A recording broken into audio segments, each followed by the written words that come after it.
Welcome to the Crochet Crowd. I'm your host Mikey. Today I'm going to show you crochet bag handles using the thermal stitch. Now what I came to realize is that in crochet bags, when the yarn is going all the way across back and forth, it's a lot stronger than doing the crochet and going back and forth like this in the short rows. So we want to make sure that we can get that, but the thermal stitch is much tighter than regular stitching. Now this is really thick and it's only using one strand of yarn. So if you don't have the opportunity to use two strands at the same time, or you didn't have two balls of the same color like I didn't, you can do a thermal stitch and you can get the thickness, and it's really quite amazing.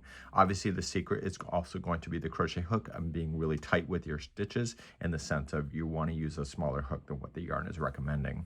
So I'm going to be doing two different presentations within today's video, and you can see that you just got to watch out a few things. I'll be sharing with you tips to avoid stuff like that is obvious. Okay, and we're going to show it to you in solid color, and then I'm going to show you how to do Graphghan work pieces. In this case here, I didn't have a lot of yarn left over of all of the 6 colors, and because of that, I had to make it last, and I used the Graphghan format in order to do it like this. So you can do that as well if you wish. So without further ado, let's grab your hook and let's play. And the size of the strap, the length is up to you, and I decided that 133 stitches was perfect for me, and it will produce a 36-inch strap. So it sounds like a lot, but when it comes up over your shoulder and back down, it's really not that long after all. So let's begin. So on camera today, I'm going to be using Red Heart Bitty Stripes. It's just one strand. If you can double strand, it's even great. You can still double strand with thermal stitch as well. It's just going to be really tight, and maybe that's a good thing. So we're going to begin, create a slip knot, and go the length of the distance that you want. Just remember that when you do a chain, it contracts by 20%. So if you did 100 chains, by the time you get across the first row, it's going to look like it's only 80 chains long. So just be very mindful of that. So you can go in any one, there's no repeating, you can just do as many as you need. Okay, so in my presentation right now, I'm showing it to you as in a solid color, and in the next part, which you'll see in the video chapters, in the video description or pinned comment, that you can look for the Graphghan version if you would like to do that one. So that's the one that has all the multicolor down there. So once you get the length of the chain that you want, we're going to then start. So we need to create a foundation first, and that's our first step. So I showed you the imperfection that was happening on the pattern, and that's because I misunderstood one of the stitches and like the coloring. So you're going to go second chain from the hook, and you need to get the back hump of this chain. Okay, you need that extra chain left out of the way, so you just only can do one. So I normally do that, but you need to actually do it for this. So what you're going to do, second chain from the hook, and then in each chain you are going to single crochet. So the reason why there's an imperfection in my coloring, it's because I didn't go on the back hump and I chose the other strand just for once, and then I got myself back on track. So be very careful to make sure you get the same back humps of the chain all the way across. Please do that, put me on hold, and I'll be right back in a moment. When you get to the end of the row, how you turn it is all the difference in the thermal stitch. So normally what we would do is we turn it all the way completely around, chain 1, single crochet back across. But what we need to do is that we need to, before we do the turn, we need to secure the thermal stitch itself. So when you're looking at it from this perspective, as if you're going back across, you have 2 loops which make up a stitch. Okay, so the stitch, I just go down here just for easier. So when you go through, this is a stitch. If you go into just the first loop, that's the front loop, and if you go into the other one diving through the middle, this is the back loop, and we want to secure it through the back loop. So when you start this row, you're just going to chain 1, and you want to go in the back loop. So if you need to turn it to see it, it's right here. So if you look at it from this perspective, it's right here. And what you want to do is you want to keep on going, and you want to secure this loop right here. This is the remaining loop from that chain.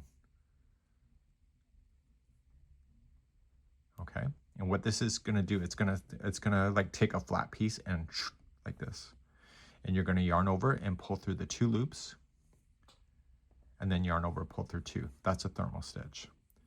So now keeping it like this, because it's just easier, you're going to go to the next single crochet, get the back loop only. Okay. And you want to go to the next available loop that's available to you here on the line.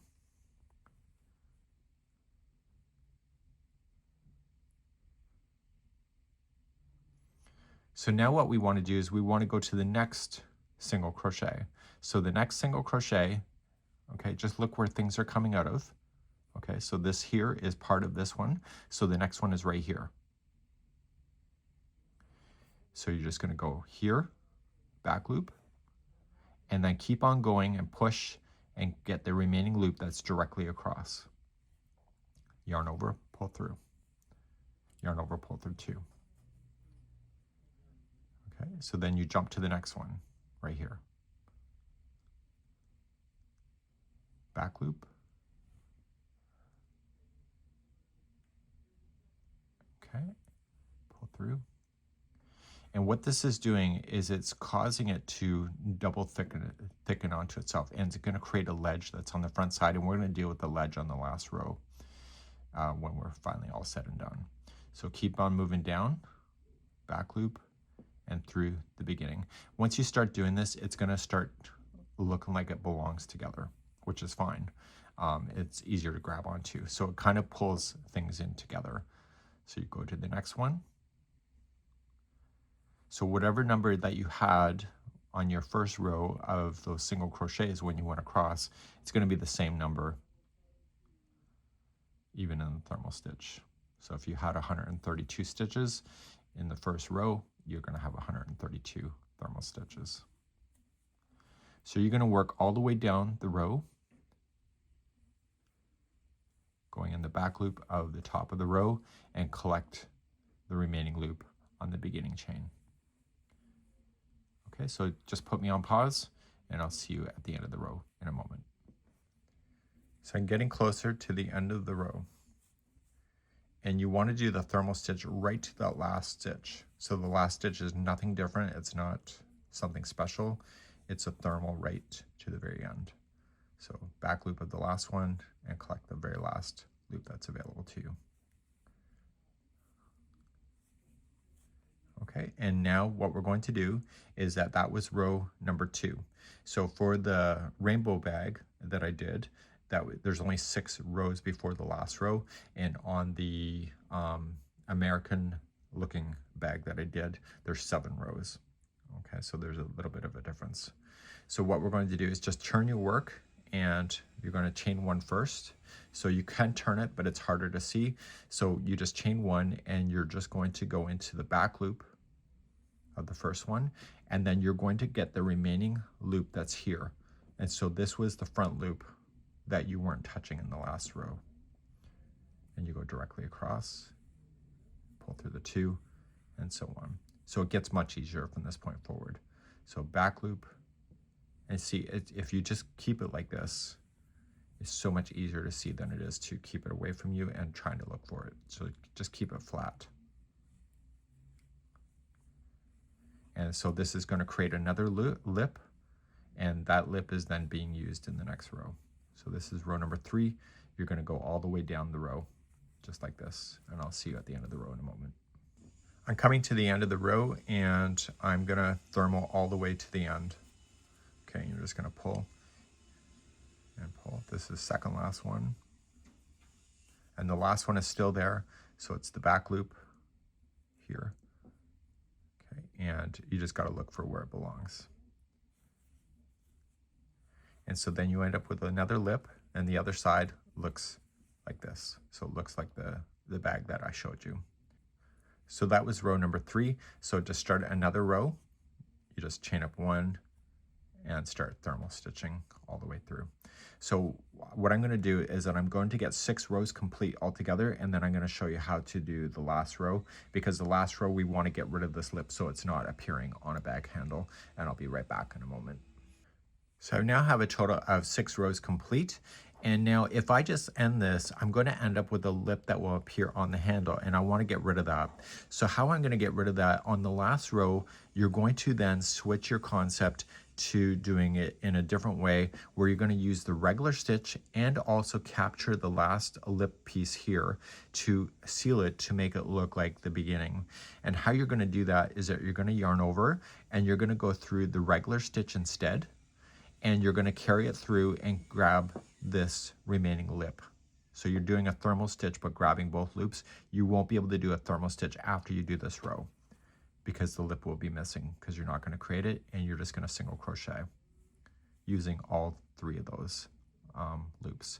So you grab the first 2, okay, which is part of the last row, and then the remaining lip, okay, and you're just going to single crochet.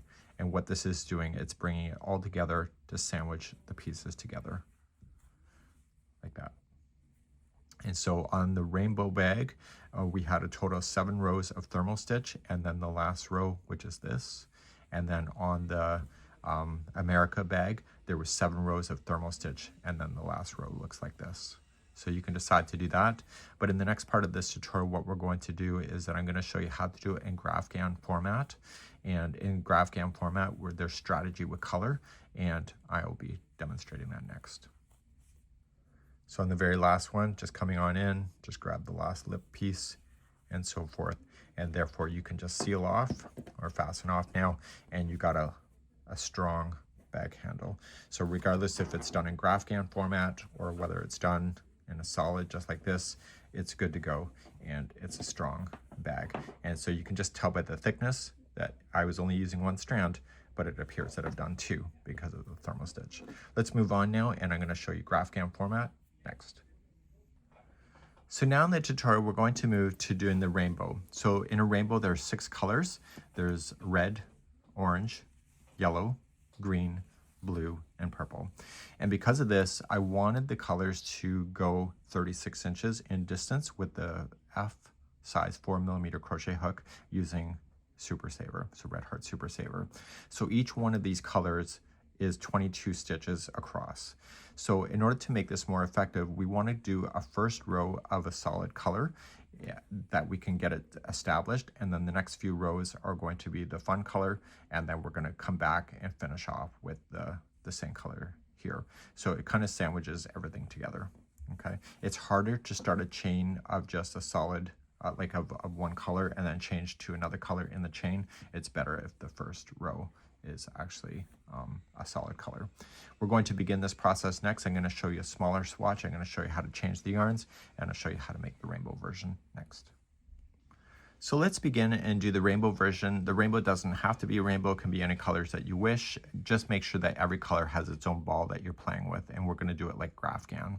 So the rainbow coloring one was, I wanted 22 stitches per color. There was 6 colors, so that would give you 132 stitches, and you need to add an extra 1 for the turning chain. So I'm just going to do a smaller swatch with you to show you how to change the colors.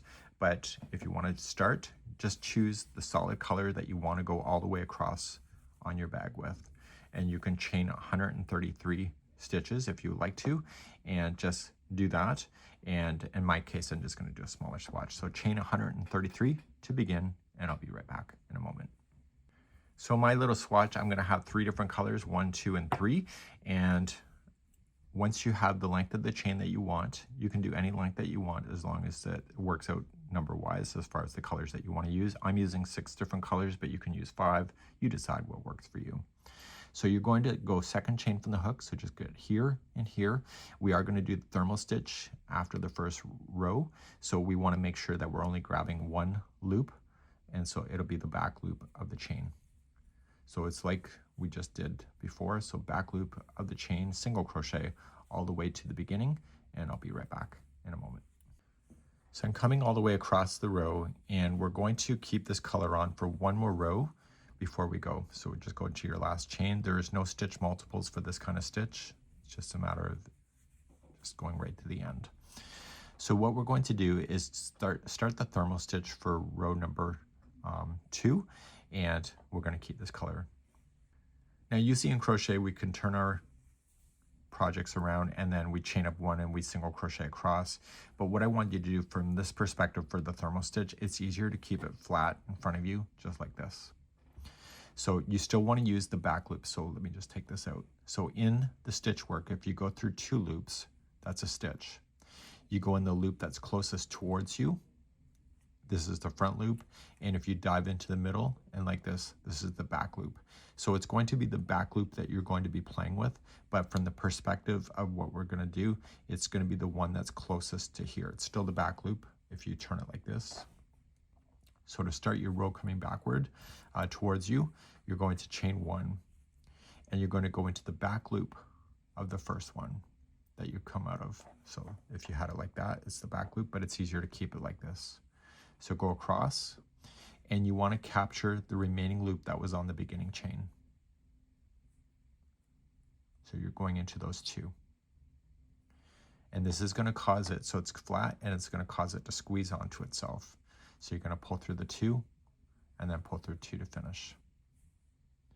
So this is the first one. You see how it's gathered? So you're going to go to your next one. So you go into the back loop here and the remaining loop on the beginning chain. So just come on down. So it's the back loop and the remaining loop. So in the pattern, it's called the unworked stitch. So it's the back loop and the remaining unworked stitch from the row below.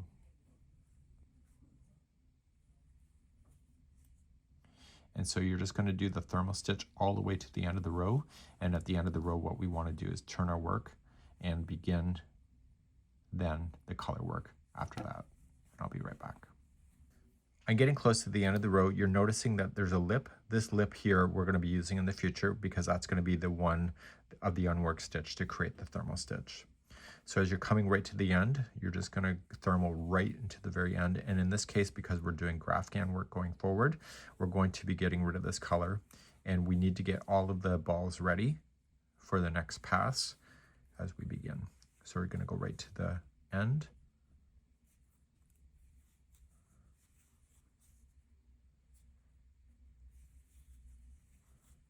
Okay, and so you got your last one here and here.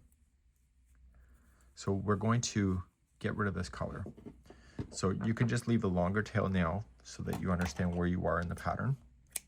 And you want to get rid of, you want to get your new colors ready. So just pull and lock this in, and you're going to get your first color ready.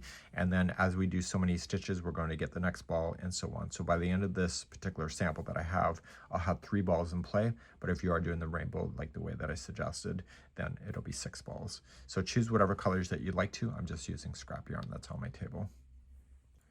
To begin, I want you to create a slip knot with the first color that you've decided.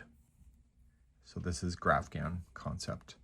So what we want to do is that we want to come in to your first back loop.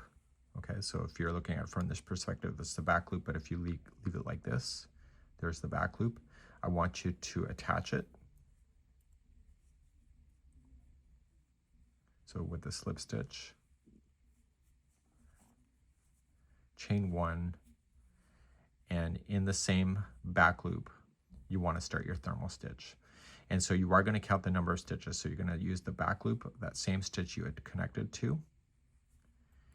And you're going to just come straight across and grab the next available unworked stitch right here. Okay, and so you're going to yarn over, pull through the both, and then do that. So that was 1 of 22.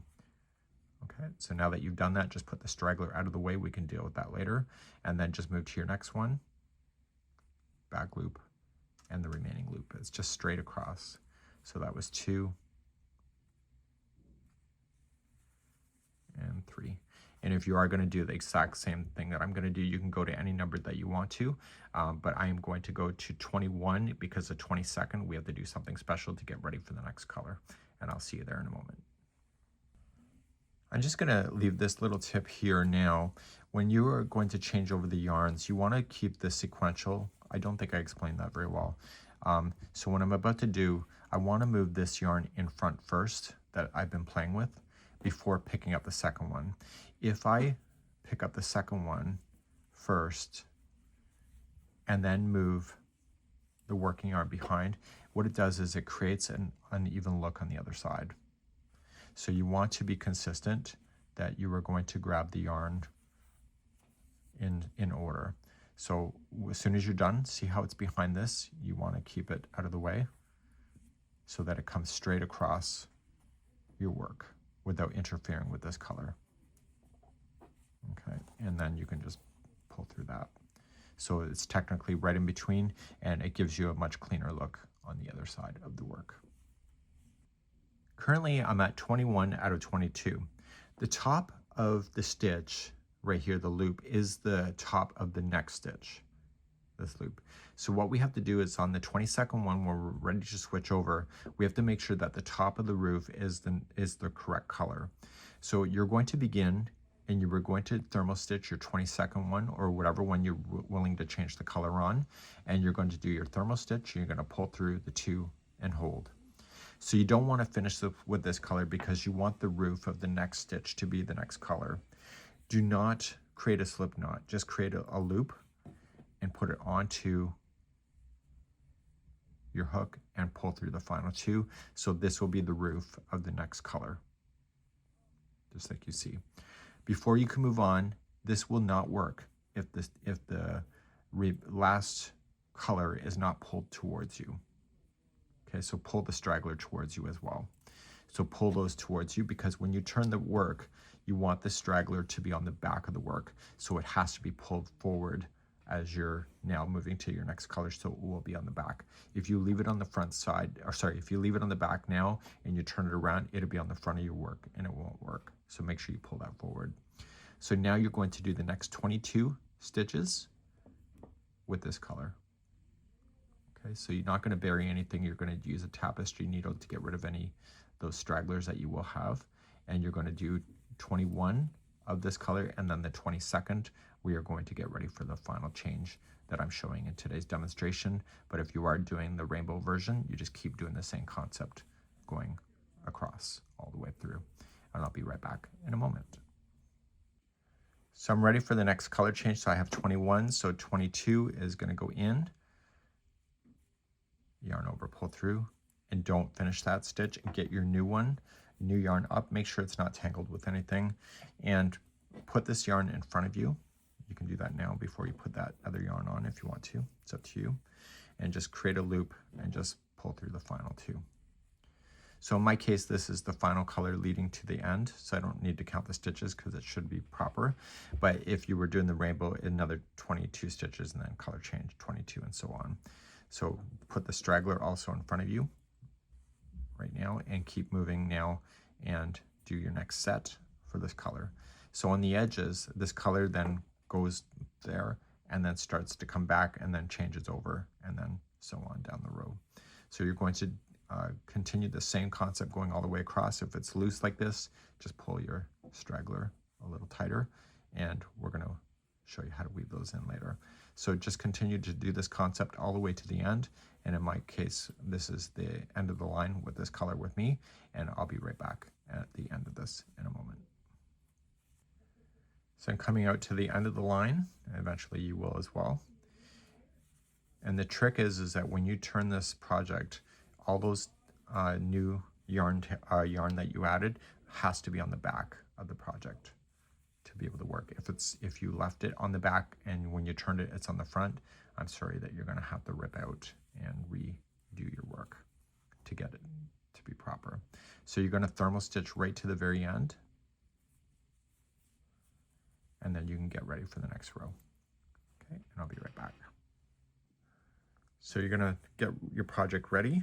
And you got to make sure that when you're looking at it, the tails are on, or the yarn is on the back side. So if there's anything popping out towards you, it means that you left it in the back. So it needs to come from the back. I can't emphasize that enough. I'm probably over mansplaining at this point. So now you're going to start the thermal stitch with this color. You're just going to keep it going. So chain up 1 and just use the back loop and then the remaining loop that was left. Okay, so you're just going to keep on going. Okay, you're just sandwiching things together, and I'll show you what it looks like at the transition point when it changes color. So I like to keep it like this in front of me, instead of just turning it like typical, so I can see both of those strands at the same time. I'll see you at the color change in a moment. So I'm getting close to the color changing over. And so as soon as you see the color change, you know that you got to change your yarn out. So this is the last purple, so I'm going to pull through the final two, but hold it. Make sure the yarn comes in front. It's got to stay there. You can leave the straggler where it is, and you're going to grab the new yarn that you want to play with, and it's on the back currently, and you're going to pull through the final two. So that's the roof of your next one. Okay, so make sure this yarn is on the front, the other yarn you were playing with. So just start and keep thermal stitching until you see the next color. Okay, and I'll be right back in a moment. So I'm coming to the next color change. So just going into my last one here. Don't finish it. Okay, leave this yarn that you've been playing with on the front side. You can leave the straggler where it is, and you're just going to grab the yellow one. You're going to pull through. So that's the roof of the next stitch. So starting in the next one. Okay, and this will be the final color for this little strap that I'm doing. But if you're doing the larger versions, you keep switching the yarns as you're hitting each one of the colors. So the colors completely stay in line with each other here. So I will see you at the end of the row in just a moment. So I came all the way to the end of the row, and I'm going to go back now. This is going to be row number 5. So you just chain up 1 and start your thermal stitching back across. And when you get to the color change, just make the color change happen. When you did turn, make sure that those strands, this is the loose end, don't worry about that one, but the working strand should be on the back of the projects as you're working your way across, so that you can pull it up. So please go all the way across, just exactly how I've already showed you. And this is row number 5.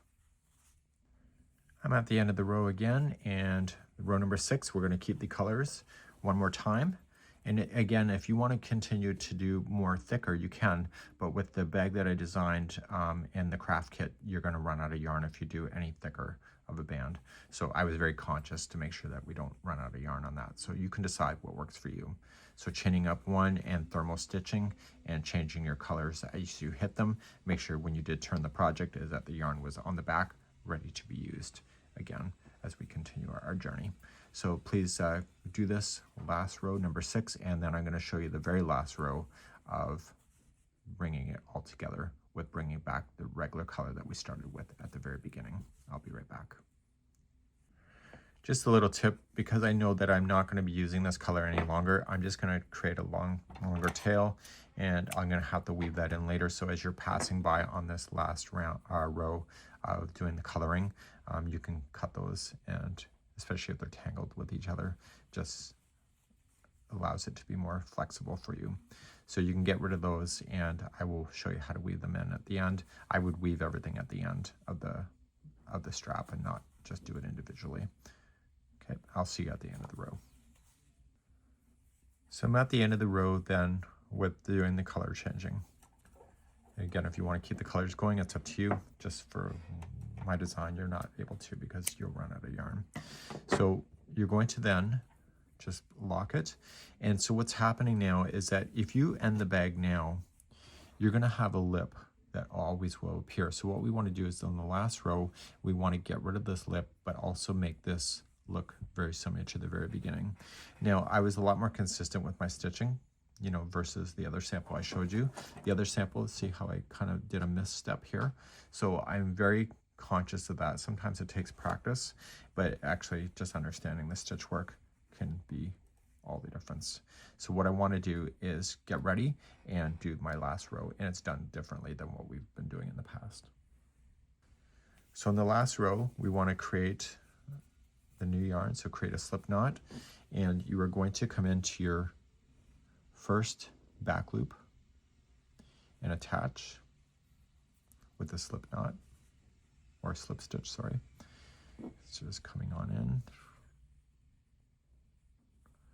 Okay, and chain 1, And this time you want to go through both of the loops here. So even though I attached to the back loop, I want to use both loops. So coming into both loops, so a full stitch, and also collect the remaining unworked stitch below. So you're actually technically grabbing a full stitch and then the remaining stitch, and you're going to single crochet. And what this is going to do, it's going to get rid of that lip. It's going to bury it into the project. So going into the regular stitch, and see how things just naturally pull together, and then the unworked stitch and single crochet. And this is going to give a consistent look to your strap. So full stitch and unworked stitch, single crochet. And you can see as you're working along, the lip that is there, right here, is disappearing into the work itself. And so you end up with a really consistent looking strap. So make sure you do use a full stitch because it will be very obvious if you missed up like I did in the sample that I showed you. So please go all the way across and I'll be right back. So I want to call your attention to one side here because I'm coming back. It looks thicker than this side, but if you turn it over, it's consistent. So just knowing because it's stepping the way that you're using those unworked stitches, it creates a stepping action. So one side of the strap will appear like the edging is unbalanced, but the other side is not. So you have to decide which side is going to be the most exciting for you. It's not wrong, it's just that's the nature of the stitching because it's doubling the thickness of your yarn because of the stepping action with the unworked stitches. So I'm coming all the way to the very end, and I'm just being consistent with my stitch work right to the end.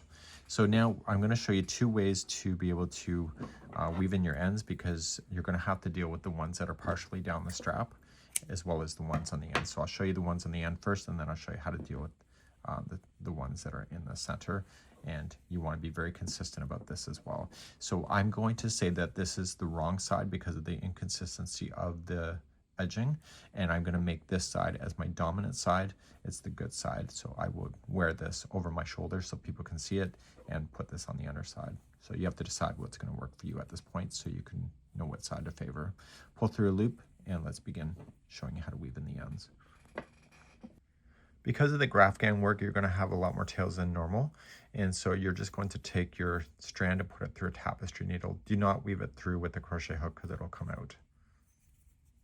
The trick with weaving in your tails is to make sure that you just don't go between the strands. You want to actually hit the plies, and I'm going to favor this side because of the inconsistency of the look of being the side that will carry this yarn. So I want to actually split some of the plies apart as well. If you split plies, then it will not come out on you. So make sure when you pull, you're not going to change the shape. And this trick is to go back and forth 3 times. Okay, good to go.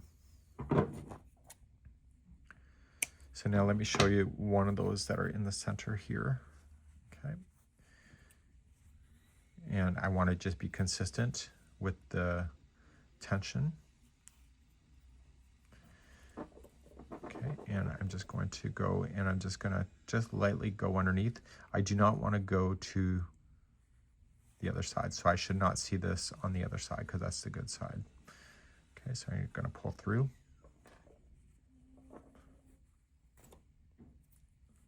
Okay, so don't change the shape by pulling it too hard and then going back through a slightly different path. Just stay shallow. And then just continue one more time. So make sure you do split those plies. It makes the world of difference. Okay, and so you can see, nice and good. And this side here, because it's on the front side of the work, I want to take it to the back. So just take this tail end, and because I don't want to weave it through on the good side. Okay, just pop it through.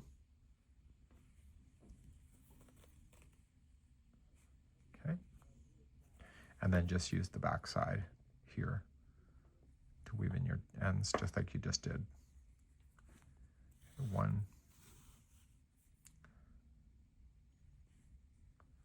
2,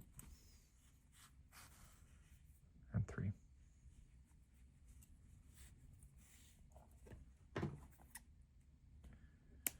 Okay, and so the good side looks awesome, and this would be how you would do a Graphghan concept for the thermal stitch straps. We hope you've learned something today, and you can let me know in the comments below.